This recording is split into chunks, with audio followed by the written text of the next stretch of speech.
It's a big deal to make your bed the right way when you're in prison. So when I first got to the prison in Dublin, California, they had these old cloth mattresses. And the women loved them, even though they were really gross. I mean, you imagine 30 years of a mattress is not great, right?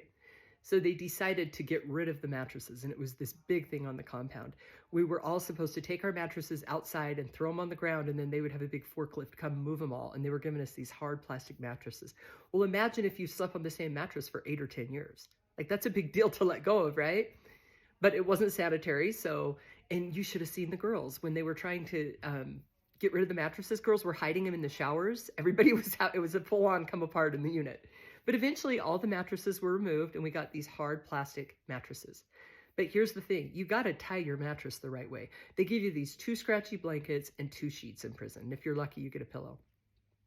So the way that it works is you take one of those scratchy blankets and you cut strips of fabric off of a t-shirt or whatever, and you tie it really tight around the mattress so that it's like probably military tight, right? And then you sleep on top of that. But you don't just sleep on top of it. You take your 2 sheets and your other blanket and you fold them up at the end of your bed. And then at night, you lay one of the sheets out and you sleep on top of the sheet that's on top of the tied blanket on the mattress. And then you put the other sheet over you and then the scratchy blanket so it's not on top of your skin. And then if you have a neighbor that snores or a bunkie, that's no fun, right? Especially if you're in open bays. I always felt sorry for the girls that snored because the whole unit, it was just uncomfortable. But what I did was either you try to find an earplug, some prisons sell them, others you have to get it as contraband.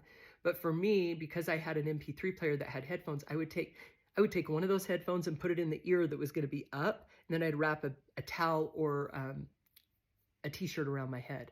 And here's the crazy thing. Even when I got home, I still have to sleep with an earplug, like one of the radio kind, because it's the kind that's comfortable, and I still wrap a t-shirt around my head.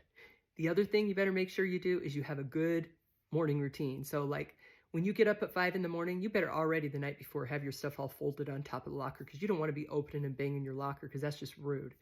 So I would have everything folded up the night before, go to bed, get up quietly, fold all my sheets and blankets and everything, have them at the end of the bed, get my stuff and head out to the shower and get out the unit.